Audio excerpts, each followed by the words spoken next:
Putin गिरफ्तार होने वाले हैं। सवाल यह है कि कौन उन्हें गिरफ्तार करेगा, कौन से देश ने पुतिन को गिरफ्तारी की धमकी दी है, ये पूरा मामला क्या है और क्या कुछ ये कंट्रोवर्सी हुई है, ये आप जानिए। पोलैंड ने आईसीसी वारंट के चलते अपने एयर स्पेस से गुजरने पर रूसी राष्ट्रपति पुतिन को गिरफ्तार करने की चेतावनी दी है। चर्चा इस बात की है कि रूस के राष्ट्रपति पुतिन हंगरी में अमेरिकी राष्ट्रपति डोनाल्ड ट्रंप से मिलने वाले हैं। जो बैठक होने वाली है उसके लिए जाएंगे। पोलैंड ने रूसी राष्ट्रपति व्लादिमीर पुतिन को गिरफ्तारी करने की धमकी दे दी है। पोलैंड ने पुतिन को यह धमकी अपने एयर स्पेस का इस्तेमाल करने पर दी है और इस बात की जानकारी पोलैंड के विदेश मंत्री रेदोस्लाव सिरकोस्की ने प्रेस कॉन्फ्रेंस के जरिए दी। पोलैंड की ये प्रतिक्रिया तब आई जब रूस के राष्ट्रपति पुतिन हंगरी में होने वाले एक सम्मेलन में अमेरिकी राष्ट्रपति डोनाल्ड ट्रंप के साथ हिस्सा लेने के लिए जा रहे हैं, जिसके लिए उनका विमान पॉलिश एयर स्पेस से गुजरेगा, यानी कि पोलैंड के आसमान से गुजरेगा। पोलैंड के सामरिक स्थिति चर्चा करने से आपको ये बता दें कि ये देश रशिया के, अगर हम रशिया के कंपैरिजन में बात करें तो रशिया से 55 गुना 55 टाइम्स छोटा देश है। यूक्रेन के समर्थन में खड़ा है।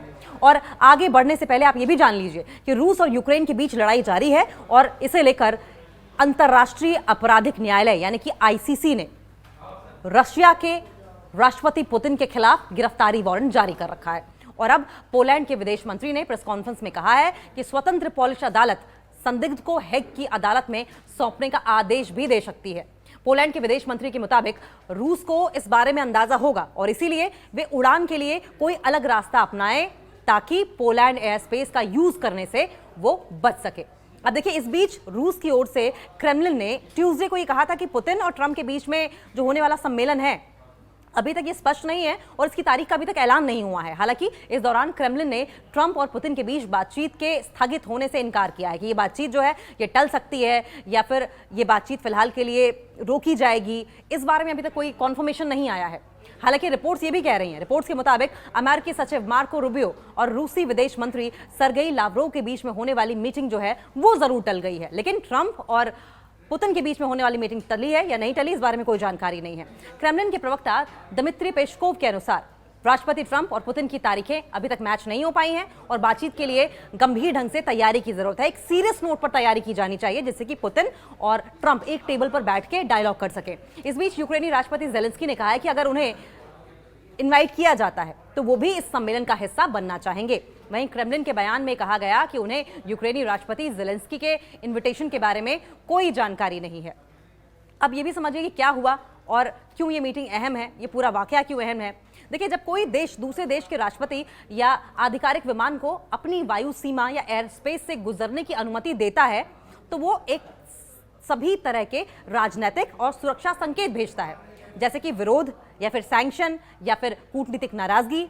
पोलैंड जैसे देशों का ऐसा कदम आमतौर पर रशिया यूक्रेन युद्ध के संदर्भ में आता है, जब वेस्टर्न कंट्रीज ने रूसी ऑफिसर्स पर सैंक्शंस लगाए हैं और आने जाने को लेकर जो बॉर्डर्स हैं उन पर भी सैंक्शंस लगे हुए हैं। मेन कारण की अगर बात करें तो क्यों मना कर सकता है पोलैंड? पोलैंड जैसी कंट्री जो कि रशिया से 55 टाइम छोटी है, वो क्यों मना करेगी? सैन्य राजनीतिक समर्थन, नीतिगत विरोध, पॉलिसी को लेकर विरोध, रशिया के अग्रेसिव अटैक की निंदा में यूरोपीय कंट्रीज ने, यूरोपियन यूनियन ने, कई देश जो है यूरोपियन यूनियन के, उन्होंने सैंक्शंस लगाए हैं रशिया पर। किसी प्रमुख रूसी नेता को एयर स्पेस सुविधा देने पर नाराजगी, समर्थन घटना माना जा सकता है कि पोलैंड का समर्थन जो है वो घटा है। हालांकि पोलैंड शुरुआत से यूक्रेन के समर्थन में खड़ा रहा है। सैंक्शंस की अगर बात करें तो जो बैन्स हैं और सैंक्शंस हैं ये एक बड़ा रीजन है। और अगर मोटिव्स की बात करें तो कई देशों ने रशिया के कई सीनियर लीडर्स और गवर्नमेंट, उनके जो विमान रहे हैं, प्लेन्स रहे हैं, उन पर सैंक्शंस लगाए हैं और इन सैंक्शंस के कारण उनकी यात्रा का जो रूट है और रूट को लेकर परमिशन है ये बहुत ही लिमिटेड हो गया है। और सिक्योरिटी को लेकर भी एक बड़ी वजह है कि चिंता है और सिक्योरिटी रीजंस की वजह से भी अब एयर स्पेस को इस्तेमाल करने की मंजूरी रशिया के ऑफिसर्स को, रशिया के लीडर्स को और खुद राष्ट्रपति पुतिन को संभवतः नहीं दी जा रही है। और अगर हाई लेवल राजनीतिक शख्सियतों की बात करें, हाई लेवल पॉलिटिकल लीडर्स की बात करें तो उनके विमानों के परिचालन से नेशन वाइड सिक्योरिटी या फिर जनता की सुरक्षा पर असर पड़ सकता है और विशेषकर जब माहौल तनावपूर्ण हो। और ऐसे में कूटनीतिक संदेश क्या जाता है और इस पर प्रतिक्रिया क्या होनी चाहिए? एयर स्पेस मना करना एक स्पष्ट मैसेज है, एक क्लियर मैसेज है कि हम उस नीति व्यवहार को स्वीकार नहीं कर रहे हैं। ये संयुक्त यूरोपीय या फिर यूरोपियन यूनियन, नेटो संदेश का हिस्सा भी हो सकता है। प्रेसिडेंट और एकरूपता की अगर बात करें, कंसिस्टेंसी की अगर बात करें, तो अगर यूरोपीय देशों ने मिलकर रशिया पर सैंक्शंस लागू किए हैं तो पोलैंड जैसे देश अब एकरूपता दिखाने के लिए भी ऐसा कर सकते हैं, ये दिखाने के लिए भी कर सकते हैं कि हम नेटो कंट्रीज और यूरोपियन यूनियन के साथ सॉलिडारिटी में खड़े हैं, अलग व्यवहार न करके संदेश स्पष्ट रखते हैं। यानी कि पोलैंड ने संभवतः ये इसलिए भी किया होगा अपने निजी महत्वाकांक्षाओं से हटके कि हम सॉलिडारिटी में नेटो कंट्रीज के साथ खड़े हुए हैं, हमारा रास्ता अलग नहीं है, आपके जैसा ही है।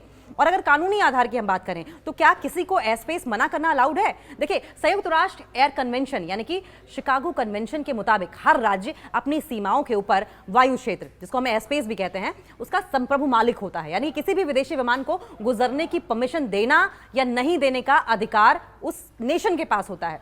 लेकिन दो देशों के बीच में अगर द्विपक्षीय समझौते या अंतर्राष्ट्रीय कस्टम है तो वो प्रभावित हो सकते हैं। देश का अधिकार है कि उस पर उस फैसले के राजनीतिक डिप्लोमेटिक परिणाम भी होंगे, जिसको मद्देनजर रखते हुए वो फैसला ले सकता है कि एयर स्पेस का इस्तेमाल करने की परमिशन देनी है या नहीं देनी है। अब इसका इंपैक्ट क्या होगा? देखिए, रूसी विमान के लिए लंबा रूट अपनाना पड़ेगा। अगर पोलैंड से होकर वो नहीं जाएगा तो इसका मतलब है घूम के रास्ता अपनाना पड़ेगा। तो रशियन जितने भी विमान हैं उनके लिए लंबे रूट अपनाने का एक ऑप्शन होगा। ओवरफ्लाइट बंद होने पर विमान को लंबी दूरी के लिए रूट लेने पड़ते हैं, जिनका समय और ईंधन ज्यादा लगता है, खर्चा ज्यादा होगा, टाइम टेकिंग होगा, कूटनीतिक तनाव बढ़ेगा दोनों देशों के बीच में, दोनों देशों के रिश्ते और बिगड़ सकते हैं, बदले में और सैंक्शंस लगाए जा सकते हैं, काउंटर की अगर बात करें काउंटर मेजर्स लिए जा सकते हैं, अंतर्राष्ट्रीय एकजुटता का संकेत। देखिए, अगर हम यूरोपियन कंट्रीज की बात करें, नेटो कंट्रीज की बात करें, तो पोलैंड का ये एक्शन जो है वो उनको समर्थन देता दिखाई देता है और कहीं ना कहीं रशिया पर एक स्ट्रेटेजिक प्रेशर क्रिएट करने की बात करता है। और अब अगर हम इस पे रिएक्शंस की बात करें तो रोक टोक रशिया द्वारा इसका बदला भी लिया जा सकता है। उदाहरण के तौर पर पोलैंड के अधिकारियों पर पाबंदी लगाई जा सकती है, कूटनीतिक प्रतिनिधियों की निकासी वहां से की जा सकती है, जो वहां पर डिप्लोमेट्स मौजूद हैं पोलैंड के, उन्हें देश से बाहर निकाला जा सकता है। अब सवाल है क्या अपवाद भी होते हैं इस पर, कोई एक्सेप्शंस भी हैं? अब अगर ह्यूमैनिटेरियन ग्राउंड की बात करें तो इमरजेंसी मेडिकल लैंडिंग कराई जा सकती है गंभीर स्वास्थ्य कारणों की वजह से, या फिर इंटरनेशनल लेवल पर, इंटरनेशनल फोरम पर जो ज़रूरी यात्रा है, जैसे कि ज़रूरी स्थितियां हैं, अलग से इनके लिए परमिशन ली जाती है। लेकिन ये एक्सेप्शन देश की पॉलिसीज़ और जो फिलहाल प्रेजेंट में पॉलिटिकल माहौल है, राजनीतिक पॉलिटिकल सिनेरियो है, उस पर निर्भर करता है कि एक्सेप्शंस होंगे या नहीं होंगे। अब अगर हम पॉसिबल रिटेलिएशन या पॉसिबल रिएक्शन की बात करें तो रशिया की तरफ से अब क्या आशा की जा सकती है? औपचारिक कूटनीतिक विरोध पत्र यानी कि प्रोटेस्ट नोट जारी किया जा सकता है, सार्वजनिक बयान जारी किया जा सकता है और शायद प्रतिशोधी कदम यानी कि एक्शंस भी पोलैंड के खिलाफ लिए जा सकते हैं।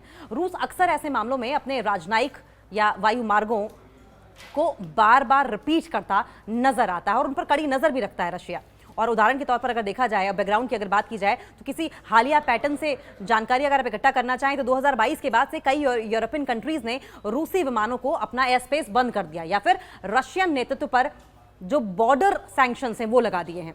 ये रूस यूक्रेन युद्ध के बाद बना एक सामान्य सा पैटर्न है। पोलैंड ने आमतौर पर यूक्रेन के प्रति समर्थन दिखाया है और इसलिए इस तरह के कदम की संभावना सीधे तौर पर समझ में आती है। यूक्रेन के साथ सॉलिडारिटी में खड़ा हुआ, यूरोपियन यूनियन के साथ, नेटो कंट्रीज के साथ सॉलिडारिटी में खड़ा हुआ पोलैंड दिखाई देता है। लेकिन सवाल ये भी है कि क्या ये जो स्टेप उठाया गया है पोलैंड की तरफ से, क्या ये सिर्फ सिंबॉलिक है, केवल प्रतीकात्मक है? देखिए, ये प्रतीकात्मक भी है और ये एक पॉलिटिकल मैसेज भी है और वास्तविक प्रभाव भी देता है। यात्रा रास्ते महंगे लंबे हो जाते हैं और कूटनीतिक दबाव बढ़ता है, तो ये दोनों ही है। देशों के लिए ये एक साधन है दूसरे देश के व्यवहार का विरोध जताने का और अक्सर ये बड़े राजनीतिक संदेशों का हिस्सा होता है, न कि केवल एयर ट्रैफिक नियमन का।